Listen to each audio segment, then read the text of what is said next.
Hey folks, this is Kalani. The Midnight Alpha is finally here, and we were given an early peek into the very first alpha build, which included a huge chunk of the new housing feature coming in Midnight, including our first look at neighborhoods and how that's all going to work.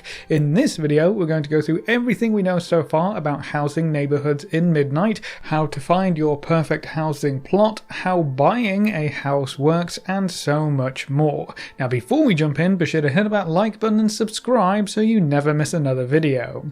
Now first things first, how do we get to our house and neighborhood? As with any well-established important hub, we're going to take a portal. You'll be able to find a portal in Orgrimmar or Stormwind to your faction's housing district. When housing is first introduced, we'll have some quests to lead us through the whole introduction experience, so you don't have to worry about missing out or getting lost. The Alliance will be setting up shop in Founders Point, and these neighborhoods are pretty huge, by the way. Everything you see here is part of the neighborhood or housing district, and you can find plots scattered across this entire landscape. The entire zone is effectively your neighborhood. Here's a map of the Alliance area, and you can see there's plenty of space. You can also see where each plot is located, so it's pretty easy to pick a spot that suits your wants and needs. If you want to be a bit further away from neighbours, there's quite a few plots that fit the bill, and there are some clustered together if you want to be right next to your friends. There are also quite a few themes or biomes within each zone. For the Alliance, you've got the standard green Elwyn Forest vibe, there are sandy or rocky beachfronts, you can grab a plot in the middle of apple orchards with fall colours all around you, or if you'd rather live in the haunted woods, there's also a Duskwood inspired area too. Over on the Horde side, you'll be settling down in Razorwind Shores. Here's a quick look at the map to see how the plots are distributed. Once again, plenty of space for everyone in your neighbourhood to have their own little slice of sand and stone. We've got the standard rocky cliffs of Durotar. You can nestle yourself between rivers and waterfalls, relax on sandy beaches right next to the water, or pick a plot amongst tall trees like you'd find in Ajara. Both neighbourhoods also have quite a few flight paths scattered around, so you can quickly hop from area to area, though with flying fully enabled in your neighbourhood, I imagine that would be the fastest way to get around, but the flight paths do give you an AFK or lazy option as well. Buying your house is really easy. Just find an empty plot that you're happy with, interact with the signpost, and you can buy that plot, as long as you have enough gold anyway. On the alpha right now it's set at 1000 gold, so definitely not expensive by any stretch of the imagination, but it is important to note that this is definitely subject to change, and it might be a bit higher when the system goes live. After buying your plot, you can just head inside and start decorating. There will be a tutorial that walks you through the controls and how that all works, or you can just skip it and jump straight in if you prefer.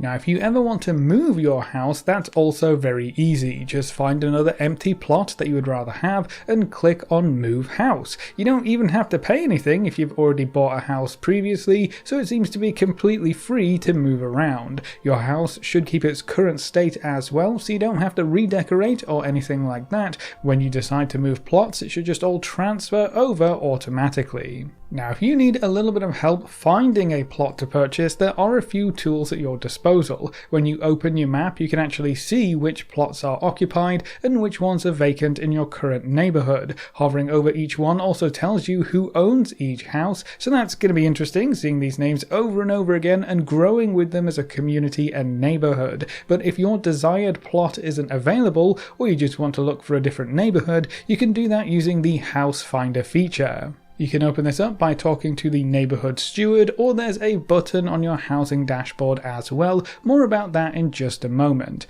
The house finder will show you how many empty spots are in the current neighbourhood, and also give you multiple options for neighbourhoods on the left hand side, so you can find a neighbourhood where your chosen plot is empty, or at least it has a few more options. You can refresh the list at the top until you find something that works for you. You can also search for your friends up at the top, so if you really want to be in the same neighbourhood as Bob, you can see which neighbourhood Bob ended up in, and you can even see which plot that they bought, so you can set up right next to them, or maybe on the other side of the map, depending on how much you actually like Bob. Now that's how public neighborhoods work, but what about private neighborhoods? Well, there are two options there. You can set up a private neighborhood that is just for your guild. Only players who are in the guild will be able to purchase a plot, and if you get kicked out of the guild, you'll also get kicked out of the neighborhood. New maps or instances of the neighborhood will be created as needed if things get too full, so even if you have 500 guild members, you should all be a part of the same neighborhood in a technical sense, even though you'll have several maps or instances of the actual housing district to fill up. You can also give your guild neighborhood a name, and they seem very easy to create and use. The other private neighborhood type is called a charter neighborhood, and the way they work is very similar to how you set up a guild. You'll get a charter for other players to sign, and when you have 8 signatures, you can turn it back in to create your private neighborhood. Seems simple enough. That means that if you have 8 friends that you want to create a neighborhood with, you can make it a private thing without needing to be in the same guild, or maybe you don't want to share your neighborhood with your entire guild, so you can just make a charter neighborhood to have part of it. So there's plenty of options for smaller groups of players to have their own personal neighborhoods to progress through at their own pace. After you've got yourself settled with a nice cozy plot, you can take a look at your housing dashboard. This is where you can track your house XP and level, what rewards you're going to earn from leveling up, and you can check the rest of the reward track as well. The rewards seem to include extra budget for decor placement for both interior and exterior decorating, adding to the number of rooms that you can place down in your house, and there are even decor options to pick up as well. It's not entirely clear where we're going to be earning house XP from right now, but I'll be sure to update you when the alpha progresses a bit further. The housing dashboard also has a house teleport option, so you can quickly teleport back to your plot from anywhere else in the world by the looks of things, and that spell has a 15-minute cooldown, so you'll be able to get back to your house very quickly, almost no matter what. This is also where you would track your current Endeavor progress, but these weren't available for testing just yet. Endeavors are neighborhood-wide quests or events where everyone works together to upgrade your neighborhood, invite new NPCs in to offer different rewards, and unlock extra bonuses. Due to that system, I think it's going to be fairly important that you have an active neighborhood so everyone is contributing to your Endeavor progress, but that ultimately is going to depend on how that system actually works. We'll dig a bit deeper into Endeavors when they become available for testing. What we do know is that depending on your current endeavor, certain areas of your neighborhood will start to change, most notably your town center. We'll see different decorations and NPCs as your neighborhood progresses through the endeavor, which sounds really cool. This also seems to be an important hub for your neighborhood. You can check your current neighborhood roster to see who you're sharing your housing experience with and who lives in each house. You can pick up quests from NPCs that offer different rewards, including new decor options. There's a die crafter that you can only use if you have the alchemy or inscription professions, so those professions will have a bit more work to do when housing goes live. There's a decor vendor, but they don't seem to sell anything just yet, and there's also a lumberjack who sells a special axe that lets you locate lumber resources out in the world. This was also not fully implemented yet, but this new lumber resource will be used to craft housing and decor related items from almost every profession from what we know so far. So housing is shaping up to be a really cool community-based experience, not just about your own personal house.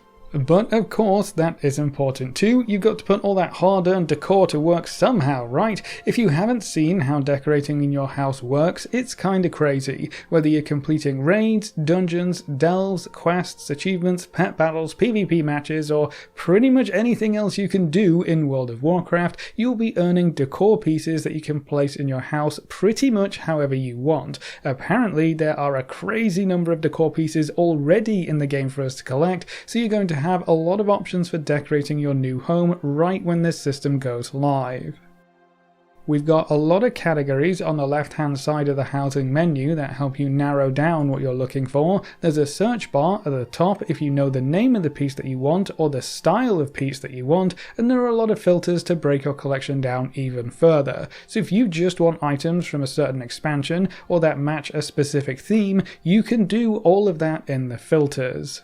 When decorating, you can use the basic settings and keep snapping on to make things easy, or you can go for the advanced mode, which gives you full freedom for how to place your items. You can scale things up, rotate them on all axes, and even turn off clipping to put things inside other things, and those things inside of walls. When it comes to the overall layout of your house, you have almost free control there as well. The floor plan editor lets you add rooms in almost any configuration, and you can add stairs to go up multiple floors, or you can add open rooms on top of each other to create big towers. As you progress through the housing dashboard levels, you're going to earn more room slots so you can build even bigger houses, and there are new room types to unlock as well. You can drag rooms around, rotate them, which will also rotate all of the decor items currently placed in that room as well, which is really cool. And what's also really interesting is that there are interior wall decor items that let you split up some of these rooms and shape them how you want as well. So you don't have to stick with a huge square box if you don't want to. You can create little hallways, secluded nooks, or just random corridors that go nowhere. We also start off with a few different themes for the general interior of your house as well. So things like the walls, floors, ceilings, and doorways. So we have Belemeth for the night elf look, folk, generic, and rugged for human and orc based looks, and then Silvermoon for the blood elf look. You can also set up different rooms with different styles, or just mix and match everything to make something fun. We're also going to be able to dye certain items to give you even more control over how things look, and there are a lot of dyes to collect, so I fully expect housing to take up an enormous amount of playtime for anyone even remotely interested in it. This is probably the most extensive housing system I've seen implemented in any MMO that I've played, so I'm glad they waited to release it until they could do it properly. Now, unfortunately, anything relating to your exterior is not available for testing right now, but we know we'll be able to change the style of our exterior and even change the roof type, so that's going to be really fun. As you level up your house, you'll have more and more options for what the exterior can look like, and you should be able to freely place almost anything outside within your plot boundary as well, and have the same rotation and scaling options that you have for interior designing, so you can make some really cool looking yards or gardens. Now, something else that we got to play around with are the various permissions that you can set for your house. So if you don't want someone to be able to walk all over your property, you can just give no one access to your plot, and they won't even be able to walk up to your door without getting teleported away. If you want people to be able to explore your plot or house, you can set up those permissions and even have them be different between your plot and house. Maybe you only want friends in your house, but anyone else can check out the plot. Or maybe you only want guildies to be able to come anywhere near your house. You can set things up however you want. And then the last bit of information that we have for this new feature is something of a release date. We won't have to wait very long for housing to arrive. If you have pre-purchased Midnight, you should be able to jump into the housing system in very early December. I'm pretty sure I can say that it's going to be December 2nd for NA Realms, so we really don't have too much longer to wait. All of your previous achievements and progress will reward you with a bunch of decor items to get started with as well, so it's going to be a very busy holiday season exploring the housing feature in all of its glory. But that's all of the new information that we have about neighborhoods and housing from the Midnight Alpha, so that's it for this video.